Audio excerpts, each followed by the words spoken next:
Okay, let's give the new Smash Bros. The proper review it deserves. I've already talked in not so great detail about Smash Bros. On 3DS, so I'll go more in depth with the Wii U version. Which is fitting, because the Wii U version is certainly a more in-depth version of Smash Bros. Than on 3DS.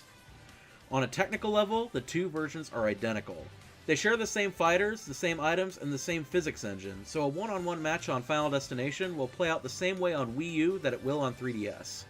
I've mentioned in my Smash 3DS review that the new physics engine is somewhere between Melee and Brawl, and while it's not nearly as technical as something like Melee was, it still has enough room for good players to flex their muscles without being as insane and random as Brawl was.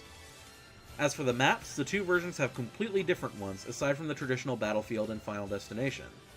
While there are a few winners in here, like the new Animal Crossing and Star Fox stages, most of them are random and more suited for parties. For some people, that's great, but for a technical player like me, who hates fun, having to fall back on Final Destination every time isn't so great. As someone who hates fun, then, the only thing I can really assess as a technical player is the new fighters, which are great. You got characters like Little Mac, a fast ground-focused fighter who's already a darling in the one-on-one lobbies online, and Rosalina, whose tricky attacks with her Luma are hard to learn but really satisfying to master. Nintendo really stretched its creative muscles with the new fighters, and since all but one of them are available from the start, it's easy to appreciate that. The big new addition with the Wii U version, though, is 8-player Smash, which is just as chaotic and fun as it sounds. Several of the new stages are built around this mode, and when you're playing on those stages, it works really well. When you're playing on a smaller stage, though, it gets unbelievably crowded, and it becomes hard to pick your fighter out of the amorphous mass of fighting. The single-player modes have also seen a pretty big overhaul.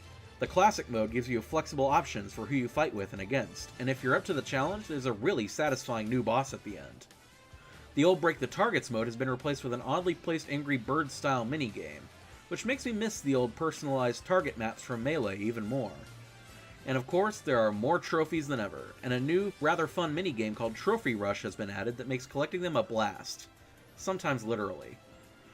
Of all the new stuff, though, my favorite new feature has to be customization.